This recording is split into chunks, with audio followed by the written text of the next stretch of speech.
Le thème de mon message, ton présent ne détermine pas ton futur. Je veux dire à quelqu'un ce soir, toi qui écoutes ce message, ton présent ne détermine pas ton futur. Ton présent ne détermine pas ce que l'Éternel fera dans ta vie demain. Ton présent actuel, c'est-à-dire la situation que tu vis présentement, les problèmes auxquels tu fais face en ce moment, ne déterminent pas le plan de Dieu dans ta vie. Les difficultés que tu vis actuellement ne concluent pas la gloire de l'Éternel sur ta vie. Beaucoup de personnes ont tendance à voir le présent, à se limiter à ce qu'ils voient. Ils ne voient pas le futur et la grandeur du futur que Dieu a réservé pour eux.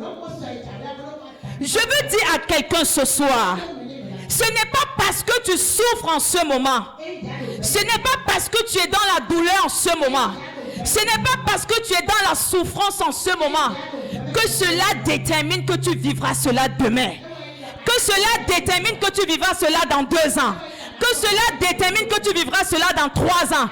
Parce que le plan de Dieu, comme la Bible le dit dans le livre de Jérémie 29, il dit: je connais les projets que j'ai pour toi, les projets de bonheur, les projets de paix, les projets de gloire. Dieu veut que tu entres dans ta dimension de gloire. Est-ce que je suis avec quelqu'un ce soir? Est-ce que quelqu'un est avec moi ce soir? Ne te limite pas à ce que tu vois présentement. Ne te limite pas aux difficultés que tu vis en ce moment. Ne te limite pas à ce que tu traverses en ce moment. Ne te limite pas à ce que les hommes disent à ton sujet en ce moment. Peu importe comment les hommes te voient, peu importe comment les hommes t'abordent, peu importe comment les hommes te méprisent, peu importe comment les hommes te rejettent, ne te limite pas à ce qu'ils font dans ta vie, mais limite-toi à la foi que tu as. Quand Job a dit: je sais que mon Rédempteur est vivant, il se lèvera le dernier et il fera quoi? Il parlera en ma faveur.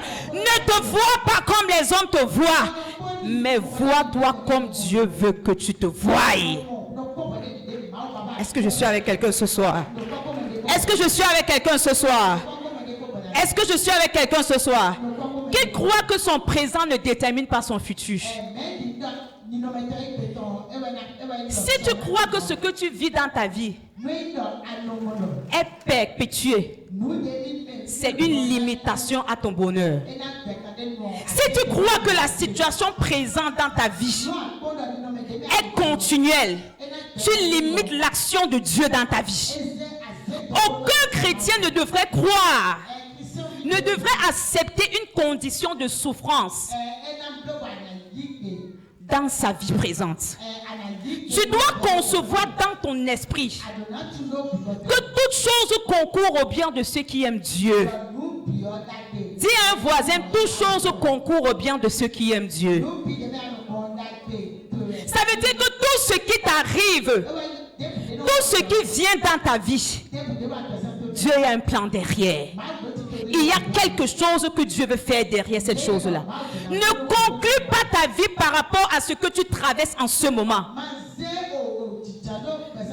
Nous avons lu tout à l'heure dans le livre de 1 Samuel chapitre 16. La Bible nous parle de David. David qui était celui-là qui paîtrait les bœufs de son père en brousse. David était celui-là sur qui on ne comptait pas. Son père n'avait pas de vision sur lui. Son père ne le voyait pas comme quelqu'un qui devait être quelqu'un quelque part un jour. David avait 7 frères et sœurs. Mais c'était David le seul qu'on envoyait en brousse paître les bœufs. David n'était pas celui que quand son père le regardait, il voyait une gloire sur sa vie. Il y a des personnes, quand ils te regardent, ils ne voient rien sur ta vie. Il y a des personnes, quand ils te regardent, ils ne voient que le présent dans ta vie. Il y a des personnes, quand ils te regardent, ils ne voient pas le futur que Dieu fera dans ta vie. Il y a des personnes, quand ils te regardent, ils se limitent au présent, ils se limitent à ce qu'ils voient dans ta vie. C'est ainsi qu'on voyait David. C'est ainsi que le père de David le voyait. Le père de David ne comptait pas sur lui. Parce que selon lui, selon sa vision, selon son intelligence, David devait rester en brousse. Ce sont ces 7 autres fils qui devraient être excellents. Mais la Bible nous dit, quand Dieu a dit au prophète Samuel d'aller dans la maison de David, qu'est-ce qui s'est passé? La Bible dit, quand il est arrivé là-bas, il a oint les 7 enfants de David. Mais il n'a pas trouvé celui que Dieu avait choisi. Celui que Dieu avait établi n'était pas là. Il était en brousse. Parce qu'on ne comptait pas sur lui. Parce que son présent, selon la vue de l'homme, ne déterminait pas ce qu'il devrait être. Je veux dire à quelqu'un ce soir, ce n'est pas parce qu'il y a une prophétie sur ta vie, cette prophétie ne s'est pas encore accomplie, que tu penses que le plan de Dieu s'est arrêté dans ta vie. Le plan de Dieu ne va jamais s'arrêter dans ta vie tant que cette prophétie ne s'accomplit pas. Est-ce que je parle à quelqu'un ce soir? Je dis, le plan de Dieu ne s'arrêtera jamais dans ta vie tant que le plan de Dieu ne s'accomplit pas. David était en brousse, abandonné, oublié. Son père le regardait par la vue. Il était méprisé, rejeté. On ne comptait pas sur lui.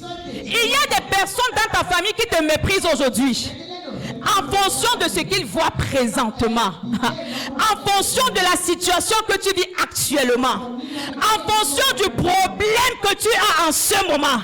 Et quand ils te regardent selon la vue qu'ils ont, ils concluent.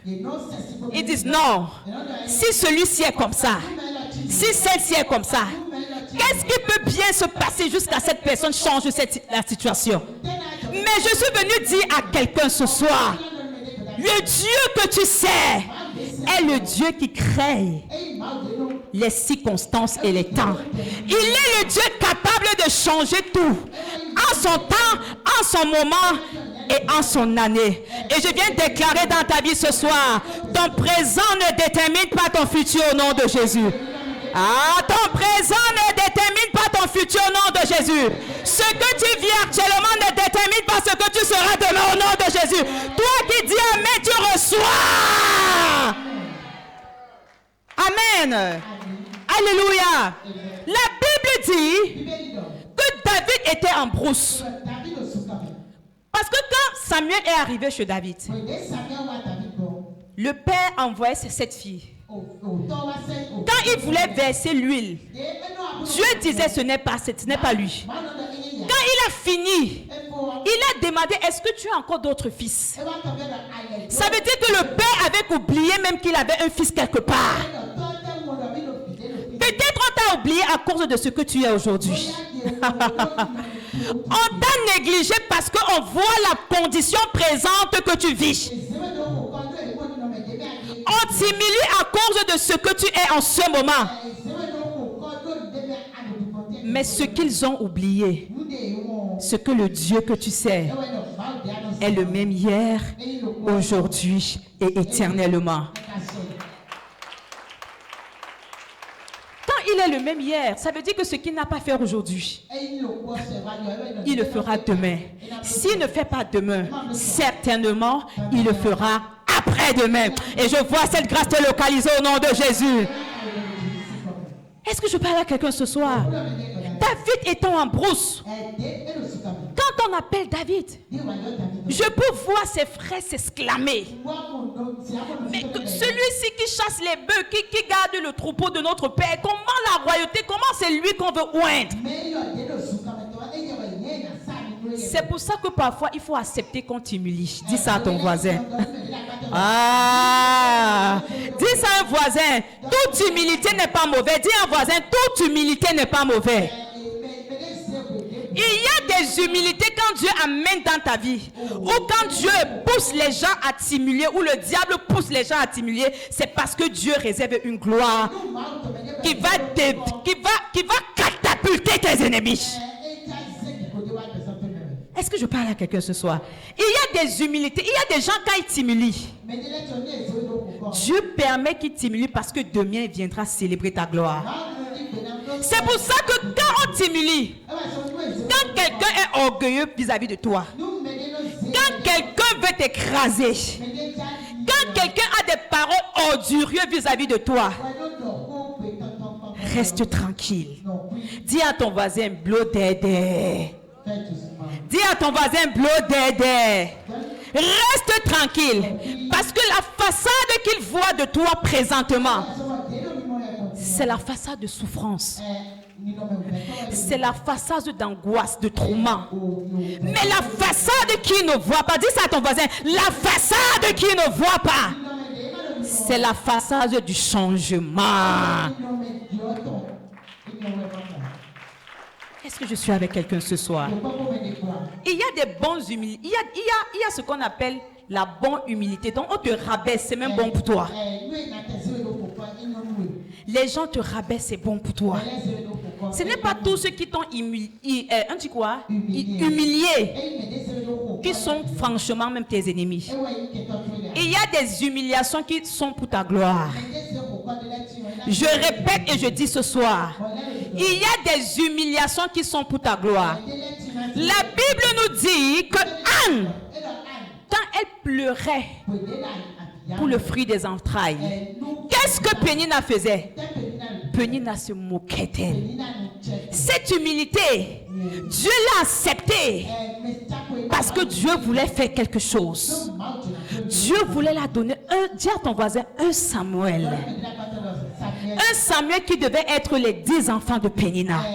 Ça veut dire qu'il y a des humilités dans ta vie. Il y a des moments qu'on t'humilie. Ne prends pas toujours ça mal. Accepte et dis, je sais que cette humilité se transformera en ma gloire. Je pensais que quelqu'un allait dire Amen. Je pensais que quelqu'un allait dire Amen. Est-ce que je parle à quelqu'un? David étant en brousse, le prophète dit qu'on l'appelle. Qu'on appelle David.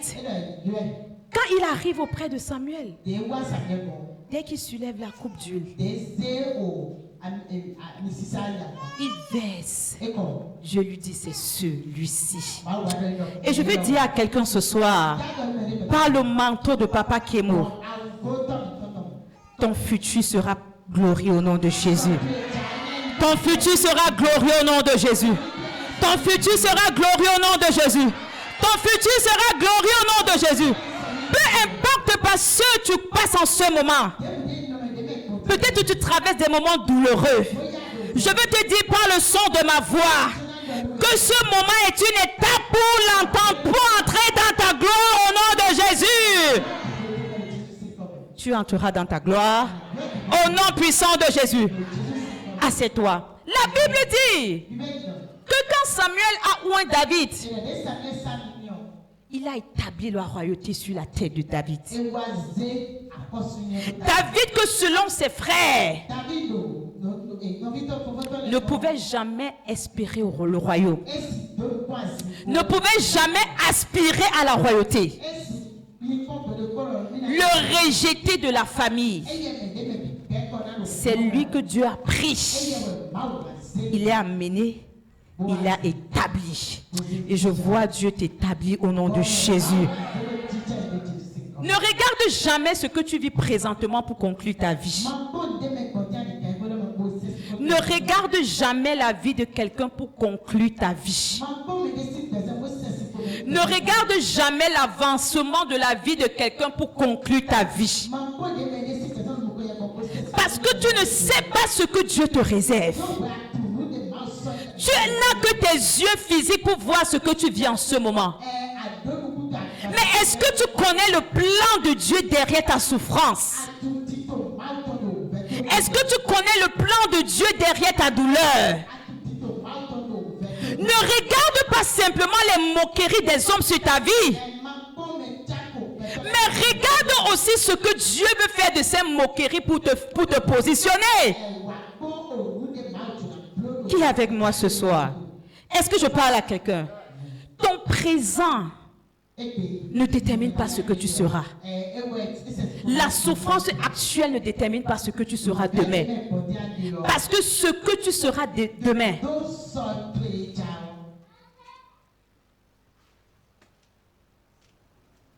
dépend de l'Éternel des amis. Est-ce que je suis avec quelqu'un ce soir? Est-ce que je suis avec quelqu'un ce soir? Est-ce que je suis avec quelqu'un ce soir? La Bible nous dit que Joseph avait été combattu par ses propres frères. Quand les frères de Joseph ont partagé quand Joseph a partagé sa vision avec ses frères, qu'est-ce qui s'est passé? Ses frères se sont levés pour combattre sa gloire. Ils savaient qu'ils avaient arrêté le plan de Dieu dans la vie de Joseph. Ils ont vendu Joseph comme esclave. Joseph est allé travailler chez Potiphar comme bonne. Ils pensaient qu'ils avaient limité la vie de Joseph. C'est pour ça que je t'ai dit ce soir, ce n'est pas toute humiliation dans ta vie qui doit t'affecter. Ce n'est pas tout ce que les gens te disent à ton sujet qui doivent t'affecter. Il y a des paroles que les gens diront vis-à-vis de toi. Dieu utilisera ces paroles pour ta gloire. Il y a des personnes qui vont se moquer de toi. Mais Dieu va utiliser ces moqueries pour te positionner dans ta gloire. La Bible dit que Joseph a été combattu par ses propres frères, même père, même mère. Pourquoi? Il pensait qu'il pouvait arrêter la gloire de Dieu sur la vie de Joseph. Arrivé chez Potiphar, la femme de Potiphar se lève encore contre Joseph. Dis à ton voisin, même l'ennemi ne peut pas stopper la gloire de Dieu sur ma vie. Dis ça à un voisin. En fait, l'ennemi est passé par ses propres frères pour détruire sa vie. Il ne s'est pas arrêté là. Il est repassé par la femme de Potiphar. La Bible dit que quand il est arrivé chez Potiphar, il eut grâce aux yeux de Potiphar. Parce que la maison de Potiphar était devenue une maison de grâce, une maison d'abondance. Parce que Joseph avait une grâce immense sur sa vie. Mais le diable ne voulait pas que Joseph entre dans son accomplissement. Le diable ne voulait pas que Joseph entre dans sa gloire. Ils ont commencé à combattre Joseph par la femme de Potiphar. Mais malgré cela, ce que Dieu avait établi, il allait l'accomplir. Qui sait ça? Que ce que Dieu a établi dans ta vie, là, il va accomplir ça. Qui le sait?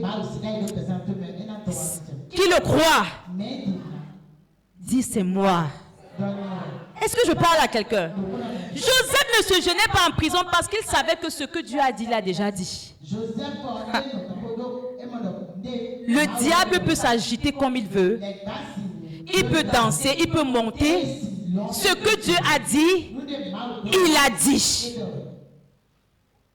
Il va l'accomplir. Étant en prison, Potiphar ne l'a pas mis dans n'importe quelle prison.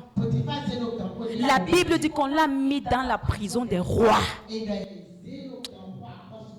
Dis à ton voisin, rien ne peut stopper ma bénédiction. Dis ça à un voisin.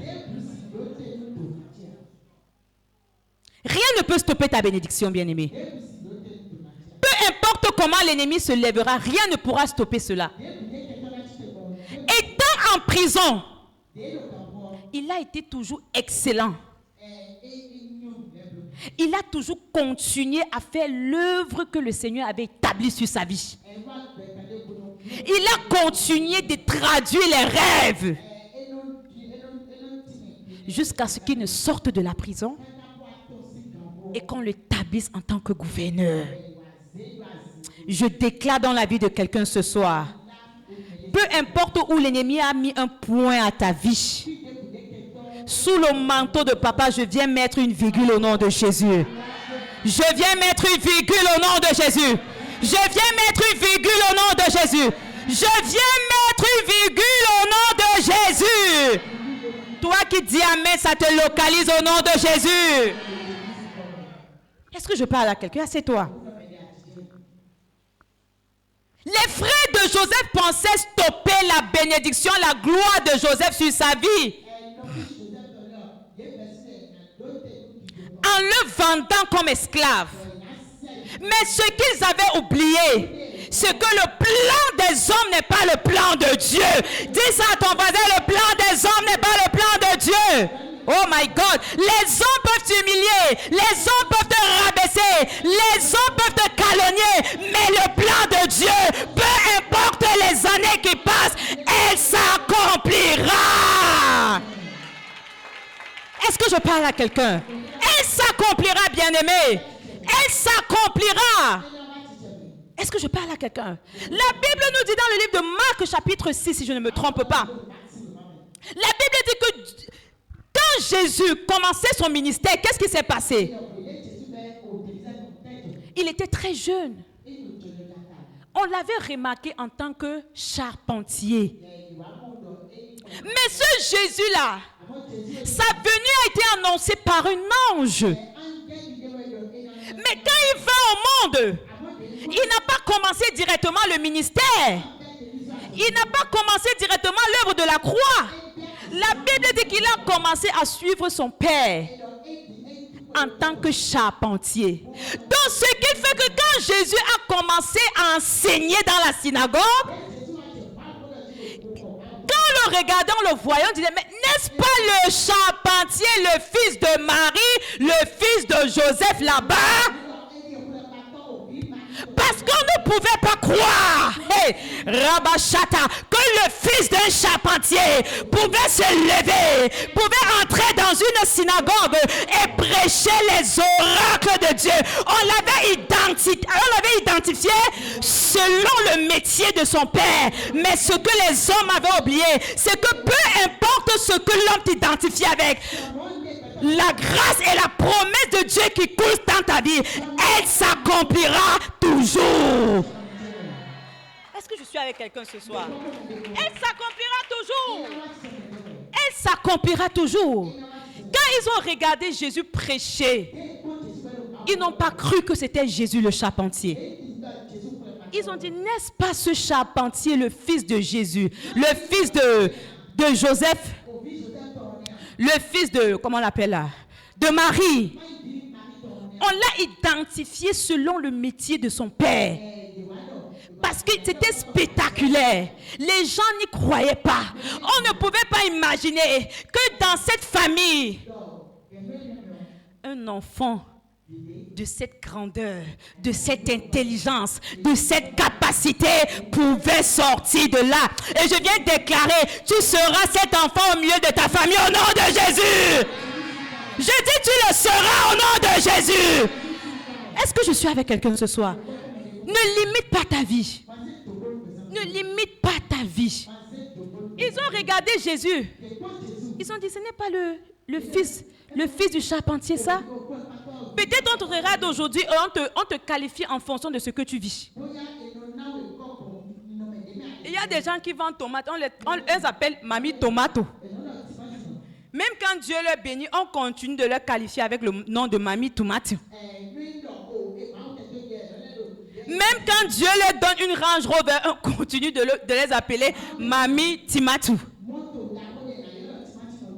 Ton identité présente ne détermine pas ton identité future. Je répète, ton identité présente ne détermine pas ton identité future. Peu importe ce par quoi tu passes, tu dois savoir que cette chose-là concourra pour ton bien. Est-ce que je suis avec quelqu'un ce soir? Ils ont appelé Jésus fils de charpentier. Je peux voir les gens, quand l'Éternel va te bénir, ils seront surpris de te voir au nom de Jésus. Est-ce que je suis avec quelqu'un ce soir? Ils seront surpris. Ce que tu vis aujourd'hui, maintenant, en ce moment, dans cette salle, ne détermine pas ce que tu seras demain. Qui c'est ça? Dieu peut changer ta situation en une fraction de seconde. Regardez ce qui s'est passé avec Joseph. Il sort de la prison, il ne sait même pas ce qui se passe, ce qui va se passer. Il part traduire un simple rêve pensant qu'il va retourner en prison. Pensant qu'après avoir traduit ce rêve, il retourne en prison, continue à purger sa peine. Mais il ne sait pas ce qu'il attend. Je veux dire à quelqu'un ce soir, ne t'inquiète plus. Oh my God. Dis à un voisin, ne t'inquiète plus. Ne t'inquiète plus, bien-aimé. Ne t'inquiète plus.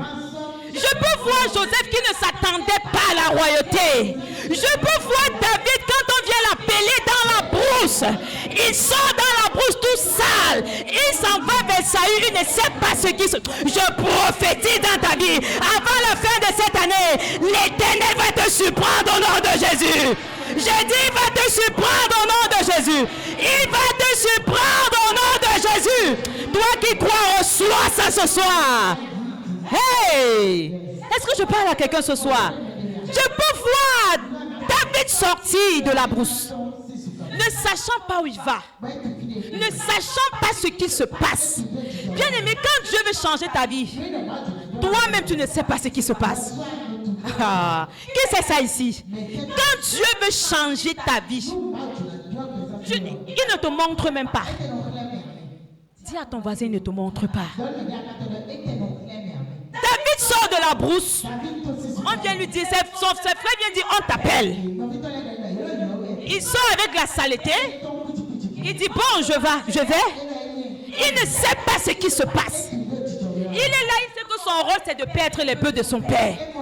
Il ne sait pas que sa destinée était sur le... Oh my God! Je prophétise dans ta vie. Avant la fin de cette année, par l'onction de Papa Kemo, je vois ta situation changer au nom de Jésus. Je vois ta situation changer au nom de Jésus. Je dis, il sort. Il ne sait pas ce qui va se passer. Il ne sait pas que sa vie est sur le point de basculer.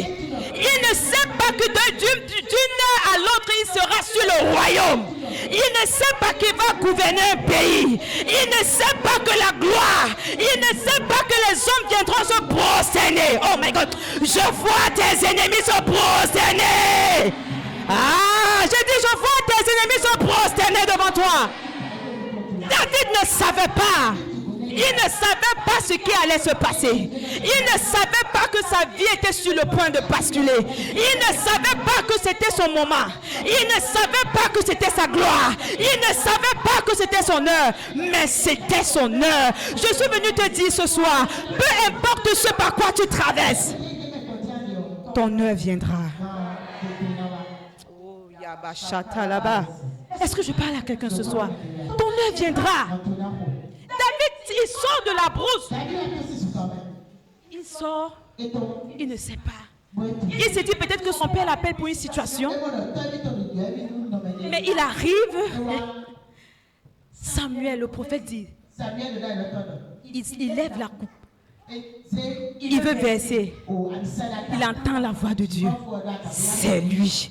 Et je viens dire à quelqu'un, c'est toi ce soir au nom de Jésus. Ah, ton amen me donne à Guigoufou, c'est toi ce soir au nom de Jésus. Il était innocent. Il ne savait pas que sa vie allait basculer. Parce qu'il vivait son présent. Ses frères le voyaient dans sa condition présente. Mais ils avaient oublié le futur que Dieu leur réservait. Je veux dire à quelqu'un ce soir.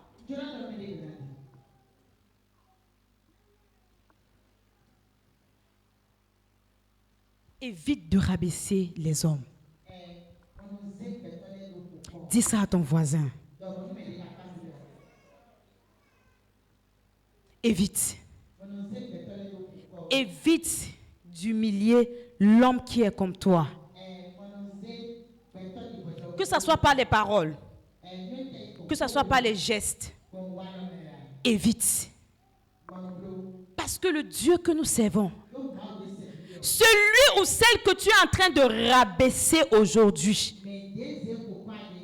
celui ou celle que tu es en train de piétiner aujourd'hui, celui ou celle que tu es en train de mépriser aujourd'hui, dis à un voisin, Dieu l'utilisera pour te donner à manger demain.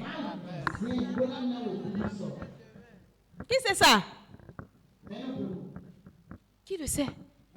C'est très dangereux. Je dis bien, c'est très dangereux.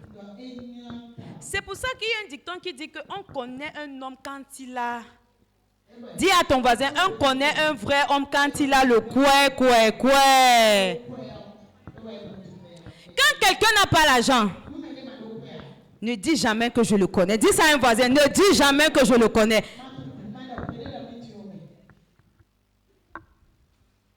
Vous savez, l'argent a tendance... Il y a l'argent.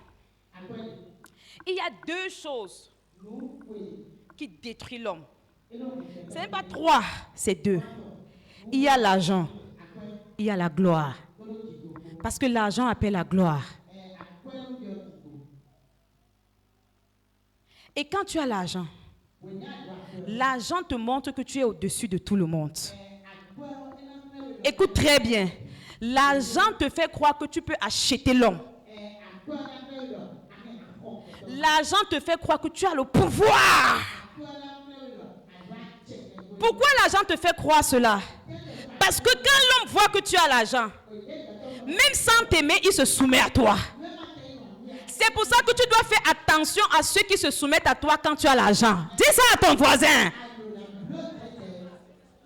Parce que 99,9% de ceux qui se soumettent à toi quand tu as l'argent, c'est parce qu'ils ne se soumettent pas parce qu'ils sont avec toi. Ils se soumettent par intérêt.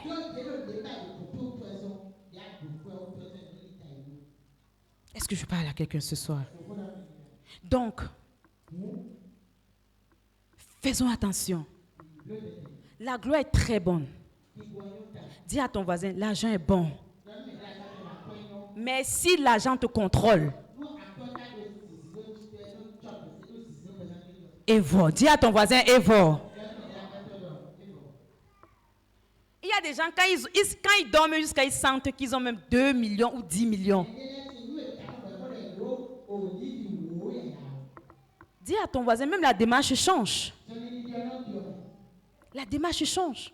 Il y a des gens, quand ils savent qu'ils ont de l'argent, ils ne saluent plus les autres. Tourne-toi vers un voisin. Dis, voisin, est-ce que l'argent peut te changer?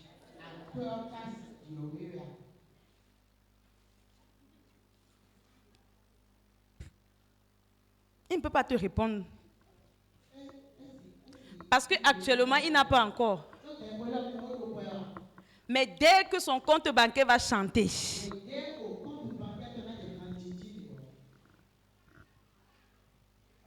quand il va venir ici à l'église, sans même te dire, toi-même tu sauras que là, il y a quelque chose. Qui est avec moi ici? La démarche d'abord. Est-ce que je parle à quelqu'un? Mais c'est une erreur. Dis ça à un voisin, c'est une erreur. La vraie bénédiction, c'est quand Dieu te bénit matériellement, glorieusement, mais tu continues de rester à ton niveau. Quand tu le fais, la gloire de Dieu continue de couler, de couler, de couler. Tu es un vase qui ne se tarissera jamais. Est-ce que je suis avec quelqu'un ce soir? David ne savait pas que son heure de gloire avait sonné. Regardez quand David a affronté Goliath, regardez ce que ses frères l'ont dit. Toi, tu penses toujours que tu es fort. Ses propres frères l'ont humilié. Parce que c'est son père, leur père les aimait plus que David. Mais regardez ce qui s'est passé. Dieu a pris cette humilité. Cette humilité-là. Il a transformé cela à la gloire de David. Aujourd'hui, tous ses frères se soumettent à lui. Est-ce que je suis avec quelqu'un ce soir? Est-ce que je suis avec quelqu'un ce soir? La Bible nous parle de Bartimée, l'aveugle né. La Bible nous dit que cet homme est né aveugle depuis le sang de sa maman. Il n'a jamais vu la lumière. Et la Bible dit que Jésus passait par là. Il a appelé Jésus. Jésus a dit, qu'est-ce que je peux faire pour toi? Il a dit que je retrouve la vue. La Bible dit que Jésus a craché. Il a fait la pâte avec la boue. Il a posé sur ses yeux. Il a dit, va laver tes yeux aux eaux de Siloé. Il est allé laver ses yeux et instantanément, il a retrouvé la vue. Là ne m'intéresse pas. Quand il a retrouvé la vue, quand il célébrait son miracle, ceux qui étaient avec lui dans sa condition d'aveugle ont commencé à dire, n'est-ce pas l'aveugle né là-bas? D'autres disaient, non, c'est pas lui. Comment il peut plus voir? Ils avaient déjà conclu dans la vie de Bartimée, de l'aveugle né. Ils avaient déjà conclu que cet homme ne verra jamais. Comme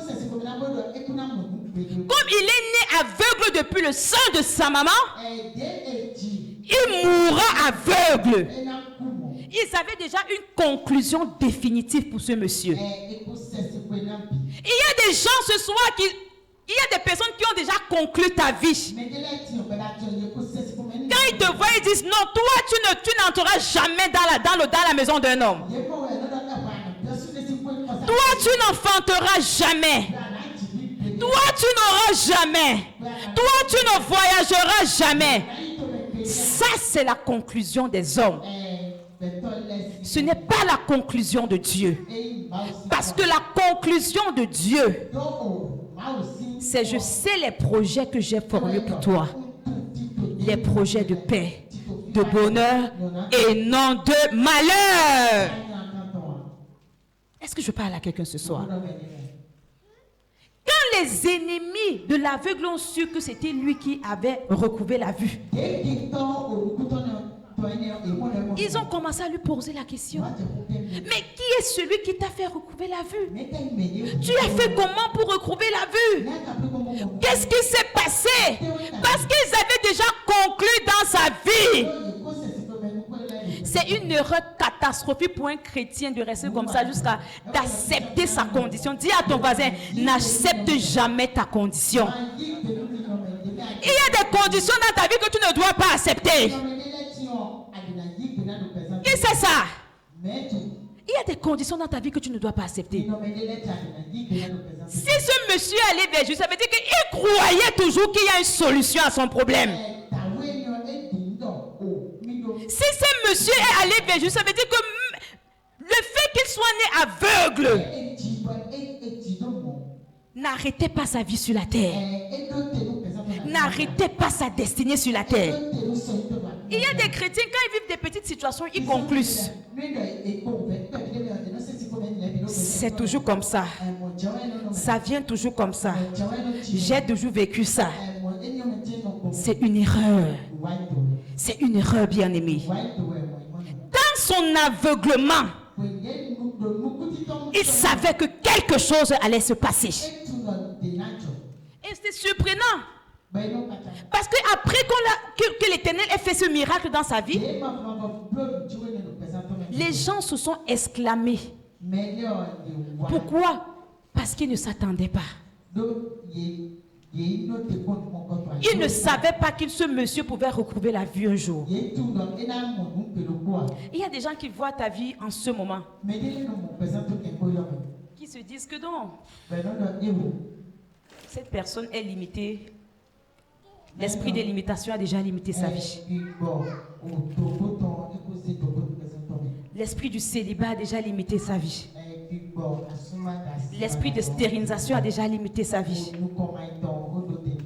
Les hommes peuvent limiter ta vie, mais Dieu ne limitera jamais ta vie au nom de Jésus. Est-ce que je suis avec quelqu'un ce soir? Il dit, je sais les projets que j'ai formés pour toi. Les projets que Dieu a formés pour toi sont les projets de bonheur, de paix. Il dit, je souhaite que tu prospères. À tout égard, qu'on prospère l'état de ton âme.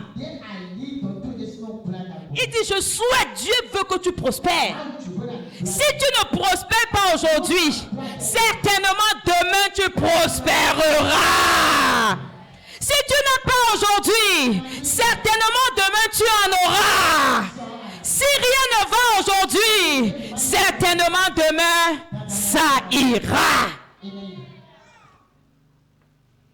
Est-ce que je parle à quelqu'un ce soir? Ton présent ne détermine pas ton futur.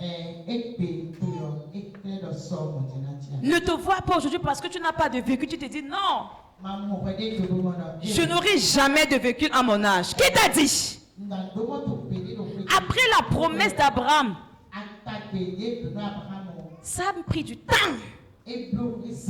Ça a pris des années avant de se réaliser. Après le rêve de Joseph, ça a pris du temps avant que Anne ne conçoive Samuel. La Bible dit qu'elle pleurait tout le temps. Ça veut dire que ça a pris une période donnée. Ce n'est pas parce que ça ne vient pas encore. Cette bénédiction ne vient pas que tu vas conclure ta vie. Dis à ton voisin, je ne conclus pas ma vie. Qui croit que Dieu est capable? Qui croit? Dis à ton voisin, je crois. Dis à un voisin, je crois. Le problème que nous avons en tant que chrétiens, c'est que nous nous décourageons très vite. Pourtant, avant, il ne se décourageait pas. Quand Dieu a frappé, quand le diable a frappé les biens de Job, sa femme est venue dire, maudit Dieu et meurt. Mais Job savait quelque chose. Il a dit quoi? L'Éternel a donné, l'Éternel a repris, que son nom soit glorifié. Après il a dit, je sais que mon Rédempteur est vivant. Il se lèvera le dernier et il parlera en ma faveur. Mais quand ses amis sont venus, sa femme est venue auprès de lui. Il a dit, maudit Dieu et meurt. Il faut le maudire, tu meurs. Mais Job avait une autre vision. Job avait un autre espoir. Il savait que Dieu pouvait faire quelque chose. Je suis venu annoncer à quelqu'un ce soir, dans ta condition, dans tes pleurs, dans tes difficultés, dans ton rejet, Dieu peut faire quelque chose. Dieu peut faire quelque chose, bien-aimé. Ne te décourage pas. Continue de croire. Continue de croire. Crois que d'un moment à l'autre, cette situation changera. D'un moment à l'autre, la situation que tu vis aujourd'hui se changera. D'un moment à l'autre, l'année prochaine, ce que tu vis en ce moment, tu ne vivras plus cela. Vous savez, Dieu a fait de telles choses que tout ce que tu planifies arrive toujours. Ça veut dire que si tu veux construire, tu te dis je veux construire l'année prochaine. Quand tu le dis aujourd'hui, tu te dis que non, cette année prochaine, elle ne viendra pas. Ou tu te dis bon, ça sera tellement long. plus tu te couches, tu te lèves, tu verras l'année prochaine là devant toi. Je vais acheter un véhicule. Tu te dis que non, c'est tellement long. Dès que tu te couches, tu te lèves, tu vois que l'année est déjà là. Ça veut dire que tout ce qui vient dans ta vie, comme c'est venu, ça passera également. Les problèmes qui viennent finiront par passer. Qui c'est ça ce matin? Est-ce que je parle à quelqu'un? Je veux que tu inclues dans ton cœur ce soir que ton présent ne détermine pas ce que tu seras demain. Que quelqu'un ne te regarde pas et conclue ta vie.